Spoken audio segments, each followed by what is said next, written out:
All right, good morning and happy Sunday.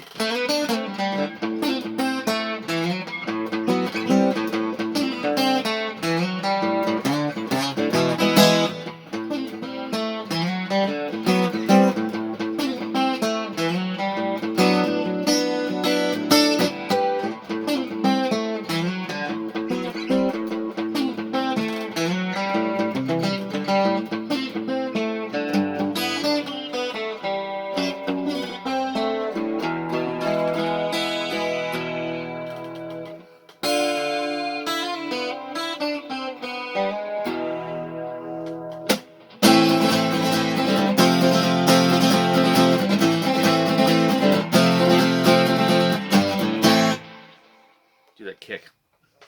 Don't you love it when she did the kick? Hey, happy Sunday, everybody. Happy 70th birthday to Nancy Wilson of Heart, who is probably was everyone's favorite guitar player at one point in time in the 80s, and probably the inspiration for a million female guitar players, which was just amazing. Cheers, happy Sunday. This is my Relic Fender cup. Real Relic, by the way. I bought this. It was actually, you know what I'm talking about with relics, okay? And funny, this is the only cup that ever reliced like that. All the other cups were okay. Did Fender make the cup like that just so it reliced? I don't know. Anyhow, we are turning off our effects. There we go. Okay. Yeah, Nancy Wilson of Heart. Just a huge inspiration to guitar players out there ever. Just amazing. Her story, basically, she's part of the Wilson sisters from Heart. Went away to they were from Seattle, and I've talked about this when we talked about Roger Fisher probably last month. But when I was growing up and that first album came out and I heard this intro, which, sorry guys, mistakes are free. Anyhow, but, I heard the Crazy on You and everything else. Magic Man was a big song off that album, as well as Dreamboat Annie, the title track for Dreamboat Annie. And then, being rock radio in Canada, me growing up, we all thought Heart was Canadian because they were on a Canadian label. They were out of Vancouver at the time because they moved up from Seattle because the boys were draft dodging. And then basically Heart was the core of Roger Fisher, Steve Fossen, and Mike Fisher, the manager, who was Ann Wilson's love interest. So she moved up to Vancouver. I told this story last month. Anyhow, but then Nancy followed. They had Heart together doing Led Zeppelin covers, and then Nancy followed, and then they made Dreamboat Annie, and the rest is history. The one 6-piece Heart band, and then I was a huge Heart fan, and this is my this was the Greatest Hits live album that came out. I can't remember what year it was. It was probably 1980. Right after Dreamboat Annie. Now, I was a huge Heart fan and just a huge Roger Fisher fan, as you know. And if you look at this picture, there's only 5 people in this picture, which I was really disappointed to see because Roger Fisher was either fired or quit just on the Dreamboat Annie tour because basically because of Nancy, because they were a couple at the time, and it was a big breakup and that sort of thing. So they never replaced him. Because basically Howard Leese over here, Mr. Howard here, who was the keyboardist, guitarist, took over all the lead duties. So a lot of the solos you hear in the '80s version of Heart, because basically after this version fizzled, there's a new Heart from the '80s where you heard Alone and Never and all those songs, and that was really just Ann and Nancy with Howard, and they got Denny Carmassi and God, I can't remember the bass player's name. Sorry, you tell me.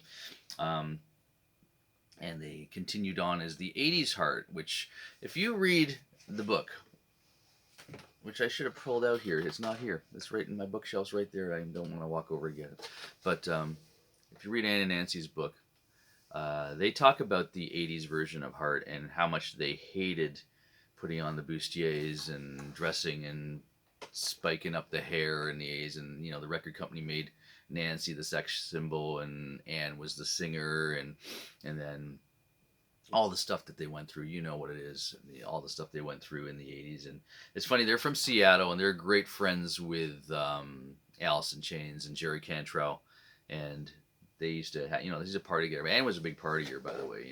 I don't think she ever got married and had kids back in the day and that. So she partied pretty hard with all the Alice in Chains guys and that, and all the up and coming Seattle musicians.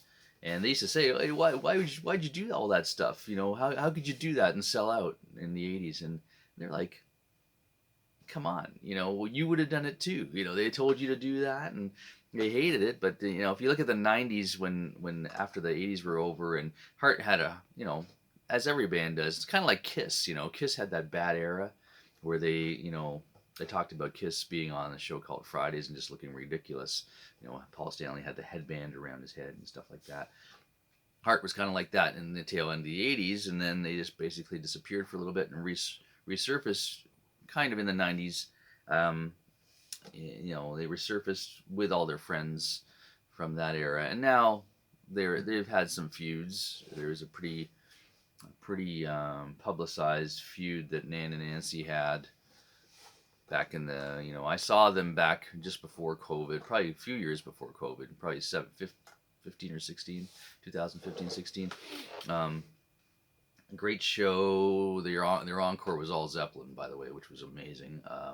This was just after the whole Kennedy Center thing, where they played Stairway to Heaven for Led Zeppelin.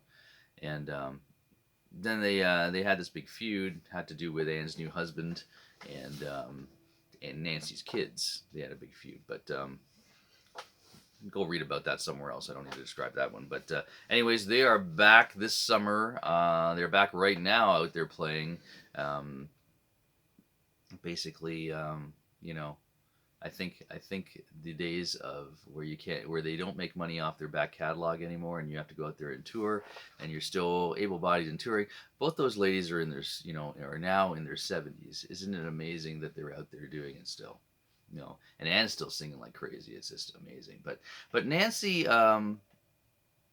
she was, in the '80s they showed her as the flamboyant, the kick and all that stuff, but Howard Leese and there were some studio guitar players that did some of those guitar solos and stuff like that, and but a lot of people thought this intro, which is like your trademark, the Crazy on You intro, was somebody else in the band, maybe one of the other guitar players, Roger or Howard, but this was Nancy's thing. I played it. I don't know how I've watched her play it a few times. She pretty much fingerstyles it because you see her pick up the pick for the A minor part, the Crazy on You intro.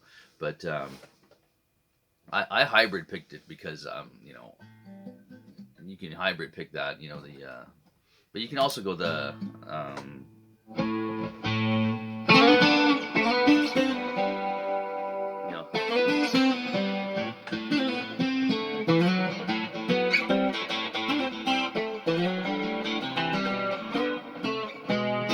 I actually prefer to do it with just my fingers, but I couldn't get the sound this morning, so I hybrid picked it. So anyhow, that's my problem because I didn't practice this stuff as usual. But anyhow, yeah, the greatest hits live. If one little side note about this album, if you ever want to hear one of the greatest covers of Led Zeppelin's Rock and Roll, it's on this album, and it doesn't really get as much attention as it should. But man, what is it ever great. It's the last song on the album. This is a double album. It doesn't have the gatefold, but it does have some great pictures inside here of the day, back in the day. And I'll show you one of my favorite pictures of Heart. One of my favorite pictures of the classic lineup right there. There it is, right there. Backstage, hanging out, the six of them, and they just look like they're just having just a blast on the road. Some great pictures in here. Remember albums when they had pictures and stuff like that? Isn't that great? Yeah. Anyhow, Yeah, these are things are like Polaroid pictures cut together and put together here. But anyhow, Rock and Roll, the version was recorded live in Seattle, Washington of August of 1980. And I'm not sure if Roger was on that. I doubt it because they kind of hated him at this point. So it's probably a version of the new band, seeing as it was in Seattle. So it was probably, some hometown gig they did. But yeah, this album, go find it. You find this in the delete bin, buy it. It's pretty amazing. It's basically it's a greatest hits album, so it's all the studio versions of those songs. I used to buy greatest hits albums back in the day because I couldn't afford to buy all the albums, so I would buy the greatest hits because it had all the hits on it to learn what you wanted to. But one song that if you're a Heart fan, you know this song. But if you're not a Heart fan, go out and listen to this song. You can just find it, in the new ways, not buying the album anymore. But it's on the Dog and Butterfly album. It's called Mistral Wind, and I believe Mistral Wind is like Heart's Stairway to Heaven. It's one of my favorite songs by them. Sorry, and written by the Three Sisters, and it's a lot. There's a live. I forgot. There's a live. I got to listen to that. There's a live version of it on here, from the same show. But I believe they are going to put it in the set I Will Freak, because I'm going to go see them open for Def Leppard and Journey this summer, and I'm really hoping they put it in the set. Mistral Wind. Listen to that one. Anyhow, happy 70th birthday to Nancy. I tried to do the kick, at the end. The kick is great. I'm not sure if she does it anymore. Carm, you let me know if she does it. Well, I guess I'm going to go see them so I can go see it. Anyways, there's video out there. Anyhow, that was a mouthful. That was a handful. And happy March. Beware the Ides of March. Hey, the better weather's coming, guys. The touring weather's coming. Get out there and play if you're a musician. I know a lot of you are out there playing already. Bridge on Fire will be playing soon. Cabanas on March 30th. In Cambridge, Ontario, all you Guelph people, because we can't play Guelph anymore. Anyway, the club that we were playing, we can't. You don't want to hear about that story. Anyhow, let's get rocking and get into the touring season and the concert season. Anyhow, happy Sunday, happy birthday, Nancy. Take it easy. Bye bye.